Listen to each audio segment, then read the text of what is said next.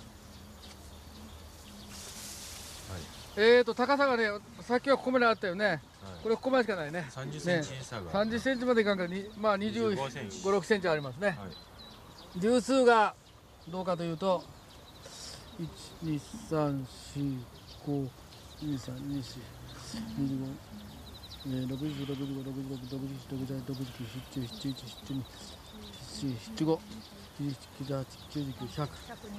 何本違うか6割6割じゃん、こっち102です102全然違うね、ちょっとね今手のひらの長さのある稲を取って方一つよく実ればこういうふうにね、イメージ的にはこういい垂れ方みたいな、これはちょっと株足りないな。だから実ってない人間はこうえばっていますね。でも実るとだんだん謙虚になりますね。なるほどなるほど、いいこと言ってますね。こういうふうにみんななりましょう。はい、オッケー。オッケー。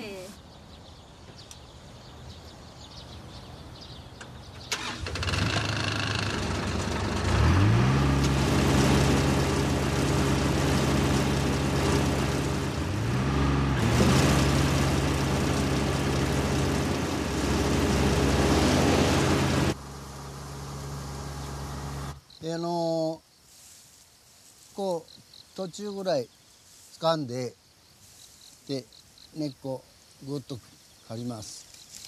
白側へ置いてもらう。置いてこう。こうやってね。もっと次の手ね。こう置いて。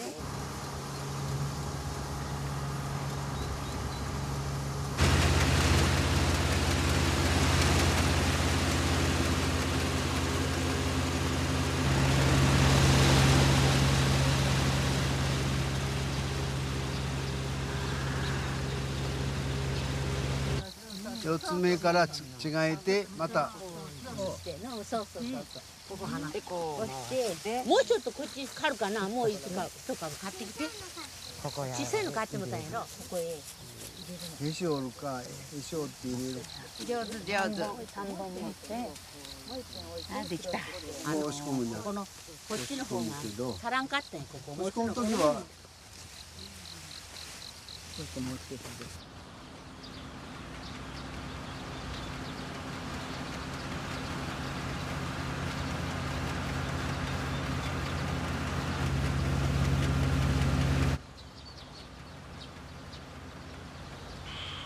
La récolte de riz de Takao Furono est de 30% supérieure à celle de l'agriculture conventionnelle. Il n'achète pas d'engrais, il n'achète pas de pesticides, il revend à très bon prix ses canards et il a préservé la biodiversité. 3番持てるかな。一緒にガッと抱えて。持ってくよ、持ってくよ、私。あら、ごめん。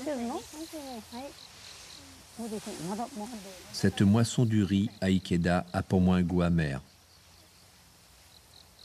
Lors du tournage, j'ai prélevé des échantillons du complément alimentaire provenant de Chine, donné quotidiennement aux vaches de l'usine de compost d'Ikeda. On y trouve en fait 3 OGM, des traces de soja OGM, des traces d'un maïs OGM et surtout une quantité beaucoup plus importante du fameux maïs OGM Mont 810 qui est le seul autorisé et le seul cultivé en Europe, certes sur une petite échelle, mais celui qui nous concerne beaucoup, pour lequel il y a eu des débats au niveau du moratoire, et ceci contient donc des OGM. Il y a en quelque sorte fraude sur le produit. Si on dit que c'est l'agriculture biologique, en tout cas pour nous, Européens, l'agriculture biologique ne doit pas contenir d'OGM. Alors il peut y en avoir éventuellement des traces, mais là il y en a des quantités importantes d'un OGM. Et cet OGM est fait pour fabriquer lui-même un insecticide. On sait combien il fabrique d'insecticides. C'est de l'ordre du milligramme par kilo, ce qui est énorme. Ça fait du kilogramme par hectare. C'est un insecticide qui est une toxine contre un lépidoptère, c'est un papillon. Mais les effets secondaires sur les mammifères, bien sûr, on peut dire que la firme les a très très mal testés, puisque ce qu'elle a fait, c'est du 3 mois sur des rats. Autrement dit, tous les effets à moyen et à long terme qu'on peut avoir sur les humains, sur les mamies elles-mêmes qui vont manger ça, ou leurs petits-enfants, eh bien, tout ça, c'est négligé. La vie humaine ne vaut presque rien, on s'en fout, on leur donne des insecticides qui ne sont pas testés. La plupart des pesticides ont des effets secondaires qu'on sait très bien, nous, caractériser au laboratoire sur des cellules humaines. Et d'ailleurs, on a eu de certains gouvernements les analyses de sang des rats qui avaient mangé des maïs pendant 3 mois, exactement ces maïs OGM-là. Ça a été fait par la société Monsanto. Il a fallu aller en justice pour les avoir. C'est d'ailleurs un scandale qu'il y ait eu tous ces débats en Europe et que jamais personne n'ait exigé des gouvernements et des industriels qui donnent ces analyses de sang. Mais quand nous les avons eues et que nous avons fait les tests, tous les tests statistiques, évidemment, il y avait des effets sur la santé des animaux. Comme les mamies et les enfants d'Ikeda, toute la région d'Okuriko consomme cette viande. Quotidiennement, ces animaux mangent du maïs et du soja contaminés par les OGM. Heureusement pour les mamies, le compost utilisé à Ikeda ne contient pas de traces d'OGM parmi ceux que j'ai fait rechercher. I'm only a child, yet I know we are all part of a family. 5 billion strong. In fact, 30 million species strong. And borders and governments will never change that. I'm only a child, yet I know we are all in this together and should act as one single world towards one single goal. Là, pour la première fois, elle anticipe un peu le discours du XXIe siècle qui va se généraliser. On voit quelqu'un se préoccuper des 36 millions d'espèces et de toutes les générations futures d'humains en plaçant l'humain dans sa spiritualité et sa richesse culturelle, dans sa diversité. Et je trouve vraiment qu'elle cristallise le génie du futur qui fera ou pas la survie de l'espèce humaine.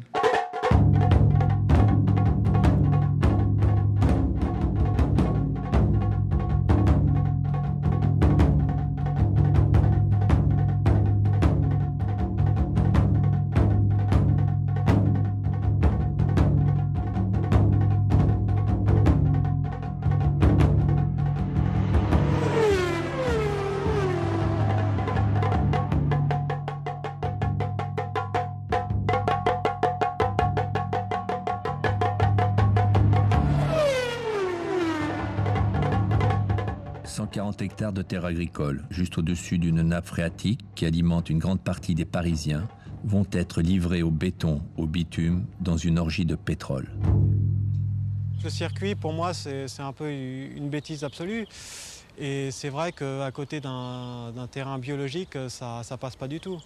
Moi, je sais que j'ai des clients qui m'ont dit du biologique à côté d'un circuit, c'est même pas la peine. Pour eux, c'est une aberration. Tu te dis, mais où est-ce que ça va s'arrêter, quoi?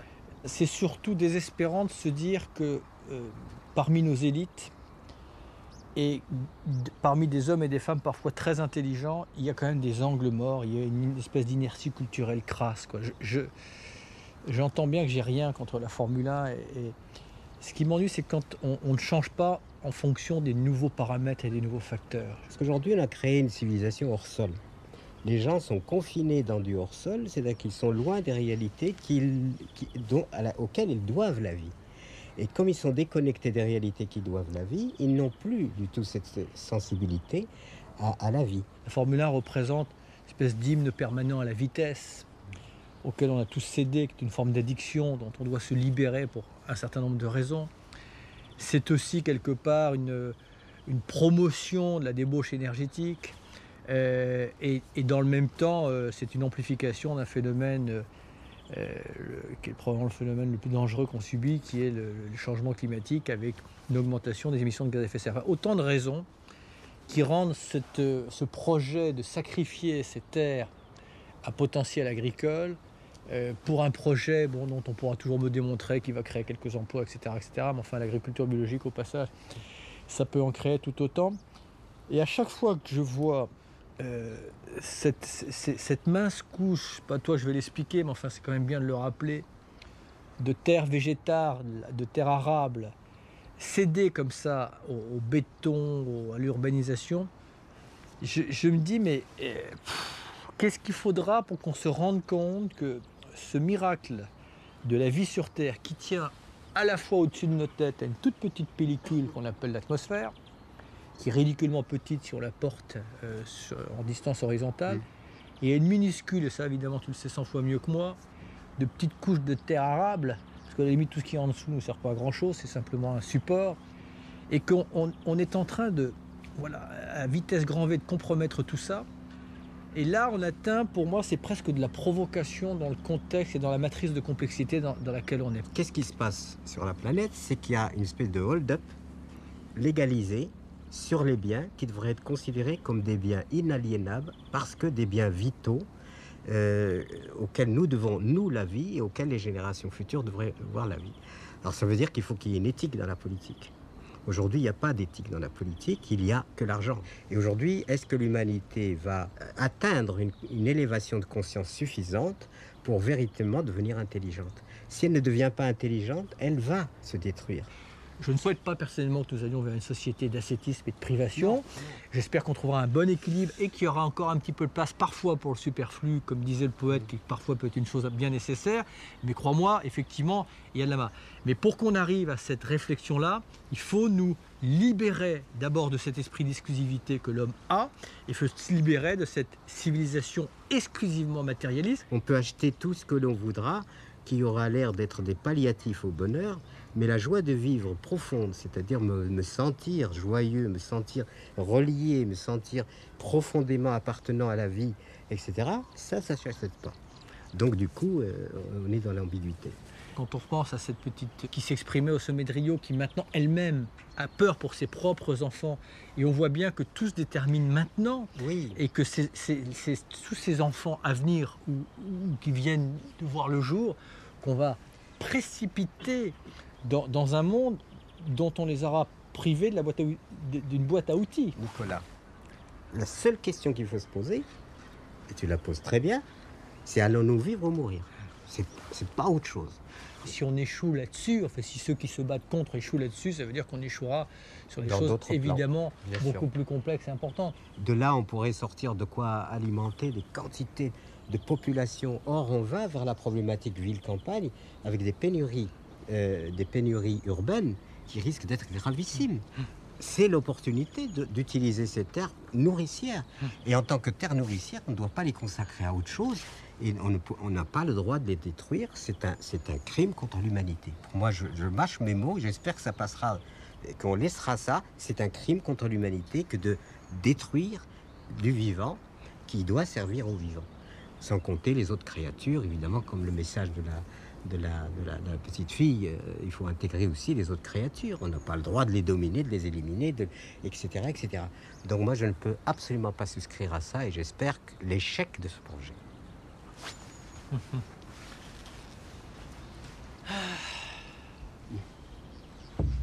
Oui, Pierre, le projet a échoué, grâce à la société civile qui s'est constituée en association contre ce circuit. Société civile qui a aussi fait appel aux principales fondations environnementales de notre pays. Mi agostai oh le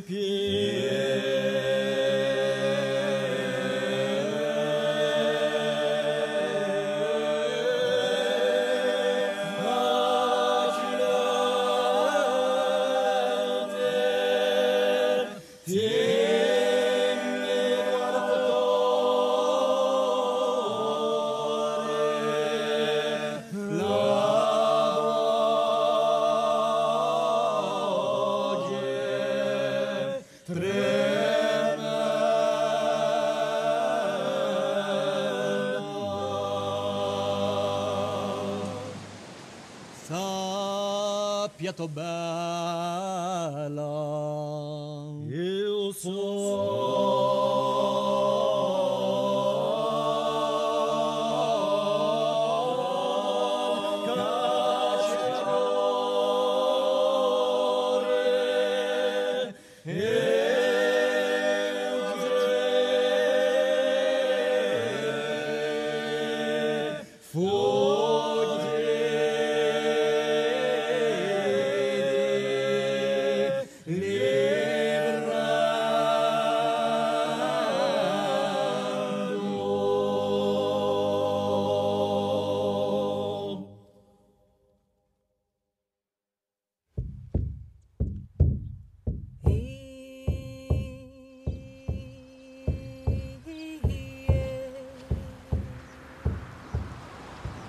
En revenant dans la tempête sur le bac de Queen Charlotte Islands, j'ai fait un vœu. Que l'enfant de Severn ne prononce jamais cette phrase. Ce que vous faites me fait pleurer la nuit. You could say,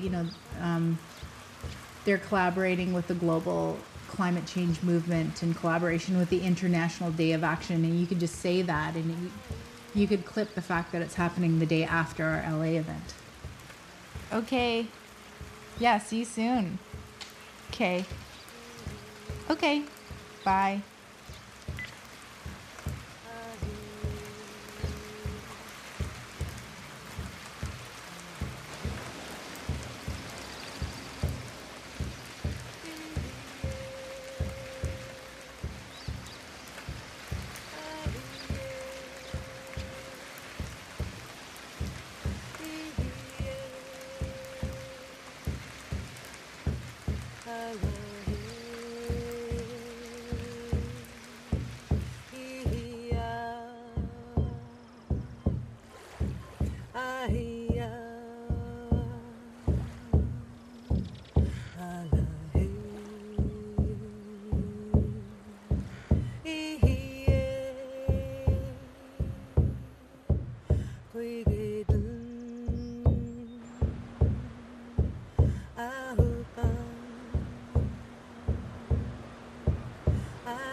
The last time that I was here, my son was not yet born. And now it's hard to imagine my life without him. It's hard to imagine, remember what that time was like.